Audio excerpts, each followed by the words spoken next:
Bonjour et bienvenue au Café est encore chaud. Je suis Roxane, votre animatrice, puis aujourd'hui, on va parler de lait et de café. De lait dans le café.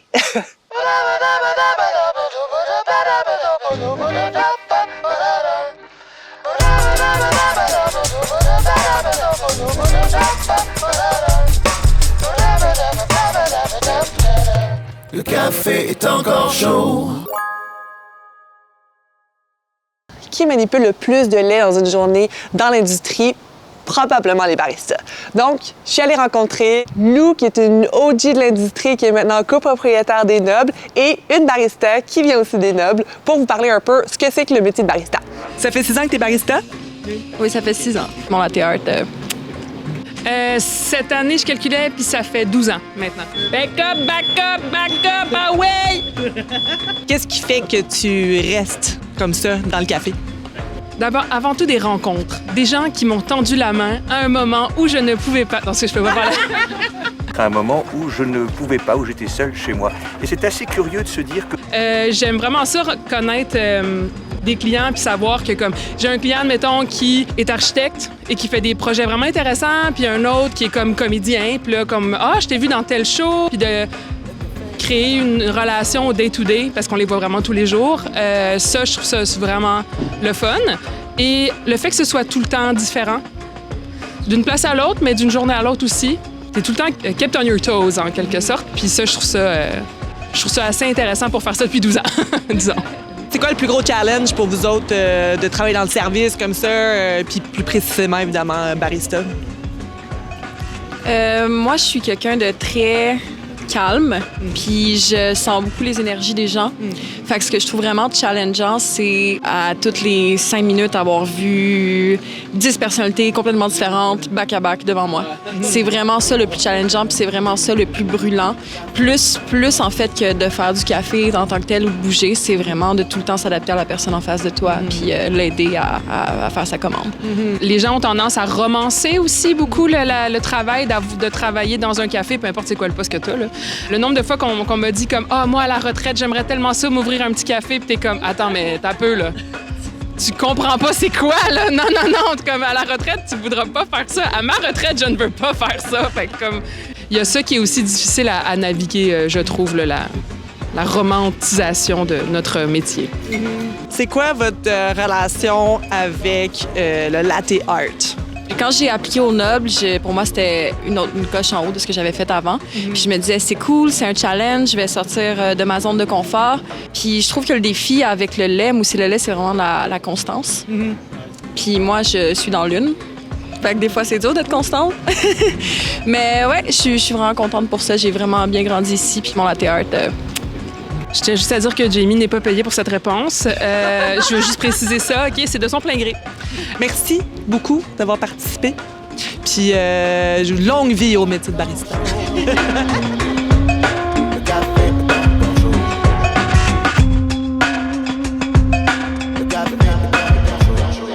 Je sais ce que vous vous dites. Vous autres aussi, vous arrivez ça, vous faire des beaux petits cœurs dans vos lattés. Mais le truc pour ça, c'est vraiment d'avoir la bonne texture de lait. Fait que je suis allée rencontrer Simon-Pierre Caron, qui est copropriétaire des cafés Caron et Frères. Donc, il nous a donné des trucs pour que vous puissiez le faire à la maison. Le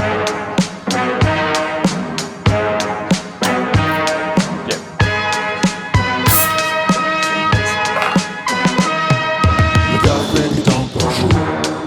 Le café est encore chaud. Le café.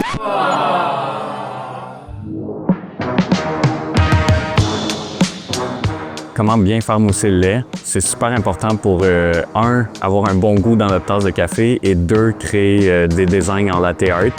Fait que si le lait est bien fait, on peut créer pas mal n'importe quelle forme de base ou des formes plus complexes en art latte. Alright, une des premières choses qu'il faut faire, c'est mettre la bonne quantité qu'on veut dans notre pichet. Pour la majorité des pichets, on veut remplir jusqu'au bout du bec. Donc la première étape pour bien mousser le lait, c'est purger notre buse. On veut vraiment que ça soit de la vapeur d'eau et non pas de l'eau qui rentre dans le lait. Donc on purge, puis on va venir insérer notre buse à l'intérieur du pichet. On veut toujours que la buse soit à côté dans le bec, puis on veut la submerger jusqu'à l'encoche au début. C'est très important d'incliner notre pichet d'un côté ou de l'autre, dépendamment de quel côté on est le plus à l'aise. Puis le fait que notre pichet soit un petit peu incliné, ça va donner une possibilité de créer vraiment un tourbillon, un bon vortex à l'intérieur du lait. C'est là qu'on va vraiment créer cette texture-là qui est crémeuse et homogène. J'ouvre la buse, fais rentrer de l'air.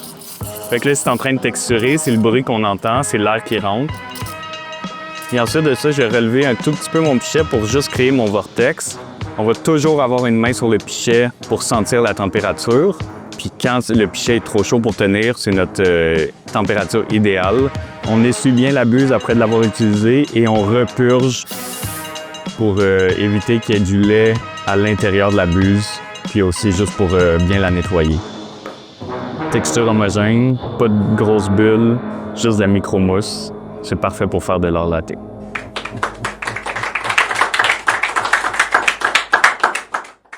Le next step, c'est de choisir quel lait qu'on veut utiliser. Bon, c'est pas toujours facile. Des fois, on a tendance à un peu toujours prendre la même chose parce qu'on est habitué. C'est normal. Le café, c'est un breuvage d'habitude. J'avais un peu envie de challenger la patente puis d'aller faire goûter au monde des breuvages faits avec du lait de vache et avec du lait d'avoine pour voir si les gens étaient capables de voir la différence. Donc, je me suis installée au Paquebot Bélanger puis j'ai fait des petites dégustations à l'aveugle. Alors, j'ai 4 trucs à te faire goûter. J'en ai 2 avec du lait d'avoine, 2 avec du lait de vache. Fait que juste voir si t'es capable de faire la différence. Parfait.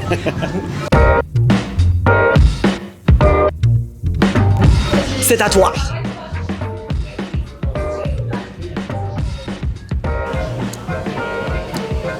Je dirais que c'est du lait d'avoine. Je vais dire avoine et vache.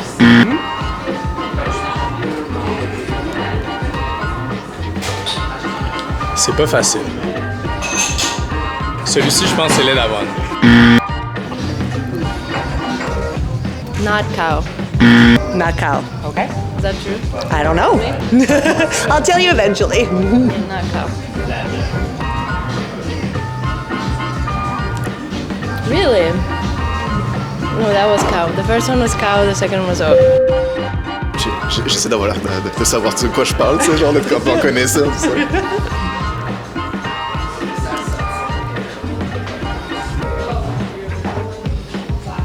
Vache avoine? Ok. Oh merde, ça va être tough.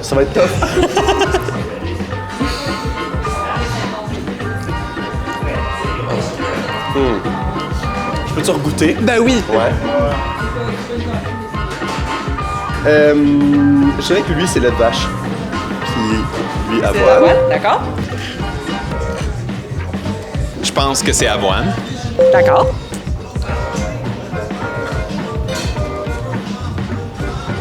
Aïe aïe! T'as-tu triché? Non. C'est vache. Vache avoine. D'accord. Ouais. La bonne réponse, c'est vache, avoine, vache, avoine. Je pense que je l'ai eu. Je suis pas sûre, là, mais on va te le donner pour les besoins de la cause. Merci. Merci à toi. À bientôt. Yeah. Bye. Yeah. Bye. Ça peut être intéressant dans notre choix de lait d'aller voir un peu c'est quoi l'empreinte environnementale des différents laits qui existent. Je suis allée à la source, je suis allée rencontrer Aurore de la Vague, qui est un organisme à but non lucratif qui permet aux différents acteurs de café de verdir un peu leurs pratiques. C'est d'ailleurs eux qui ont mis sur pied le programme de la tasse, qui est une tasse consignée que vous allez voir dans tout plein de cafés partout au Québec. Et quand on se pose la question de l'impact environnemental de notre café, le lait prend une grosse place là-dedans. Ça vient vraiment augmenter notre empreinte carbone de notre boisson. Je prends la parole sur ces sujets-là parce que je suis moi-même une consultante et experte en économie circulaire et en transition socio-écologique et j'étudie particulièrement l'impact de la restauration. Fait que voilà. Donc, la question, c'est plus de savoir comment est-ce que je peux avoir ma boisson préférée avec le moins d'empreinte possible. Et donc là, c'est le fun parce que des fois, en environnement, la réponse n'est pas toujours claire. Des fois, il y a des zones grises et on ne sait pas exactement est-ce que ça va dans telle direction ou telle autre. Mais sur la question de notre lait dans le café, la zone, elle n'est pas grise du tout. C'est le lait d'avoine qui est la meilleure réponse environnementale à notre lait dans le café. Ce qui est le fun avec le lait d'avoine, c'est que il pète les scores sur tous les impacts. C'est 80% moins d'émissions de carbone que le lait de vache, c'est 80% moins d'espace agricole aussi. Normal, on n'utilise pas d'animaux pour produire notre lait d'avoine. C'est aussi beaucoup moins d'eau, beaucoup moins d'énergie. Ça vaut la peine de mentionner que le lait d'avoine est aussi meilleur d'un point de vue environnemental que le lait d'amande à cause de la quantité d'eau que ça prend pour faire pousser des amandes.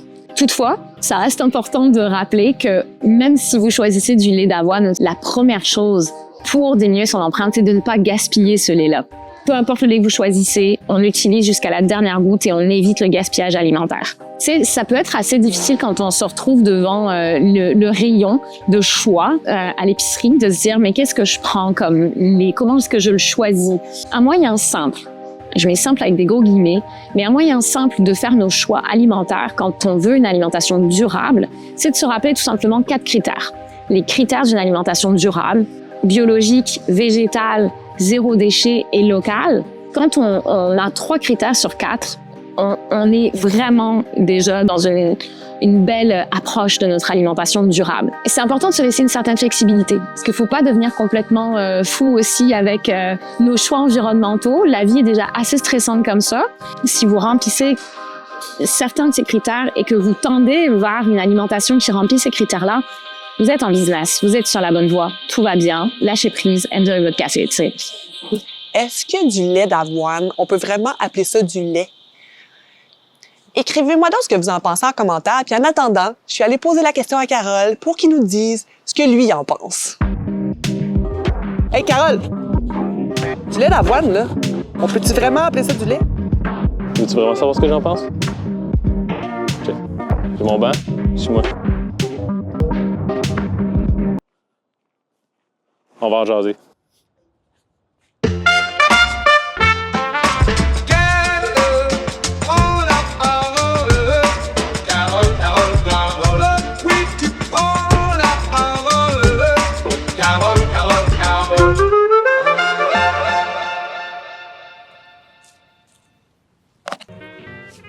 Bon, lait d'avoine. Fait que ce que j'en pense, écoute, pour être plus clair, j'ai fait une petite liste. Voyons. Je sais pas pourquoi on capote avec ça. Il y a des fruits de mer. Des fruits de mer. Je me rappelle pas avoir mangé des pommes de mer, peut-être des concombres de mer. J'ai toujours considéré que j'étais un oiseau de nuit.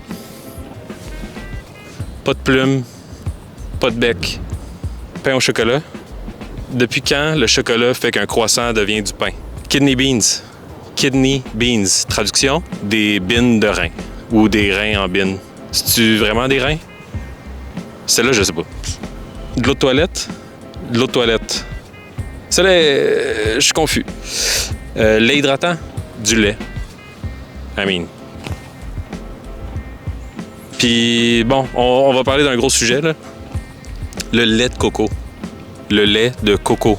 On n'a jamais capoté avec ça, là. Je veux dire, t'achètes ta petite canne là, à l'épicerie pour te faire un curry. Il est écrit lait de coco. Depuis toujours. Puis personne capotait. Je veux dire, pourtant, les cocos ne font pas de lait. Puis là, on s'entend bien, là. Les cocos, je dis les cocos parce que les cocos, c'est pas des noix, là. Là, on peut s'arrêter, là, avec les noix de coco. Ça va, là? Ce n'est pas des noix. Ça sera jamais des noix. Sors-toi ça du coco. Got it? Sur ce, avant que je me fâche plus, je vais y aller. Je sais pas si vous êtes curieux, mais moi, j'avais vraiment envie de savoir, ça a l'air de quoi une usine de lait d'avoine? Donc, j'ai contacté Oatbox, qui est une compagnie montréalaise qui fait du lait d'avoine avec de l'avoine 100% canadienne. Puis, on est allé visiter leur usine. Fait qu'allô, moi c'est Hélène, je suis directrice marketing chez Oatbox, puis je suis super contente de vous recevoir aujourd'hui dans notre usine d'extraction d'avoine. Donc on fabrique ici la base d'avoine pour nos propres produits, puis aussi pour nos clients de base d'avoine qui veulent explorer des alternatives alimentaires d'avoine comme les crèmes glacées ou les boissons d'avoine. Fait que là, comme on peut le voir, c'est des grains entiers finalement, à partir desquels on part pour fabriquer notre base liquide d'avoine, qui est l'ingrédient premier, l'ingrédient premium, à partir duquel on fabrique, nous, nos propres boissons d'avoine. C'est ce qui permet d'avoir les meilleures qualités nutritionnelles, mais aussi en termes de goût. Donc l'avoine va être broyée. Ensuite de ça, l'avoine va être infusée.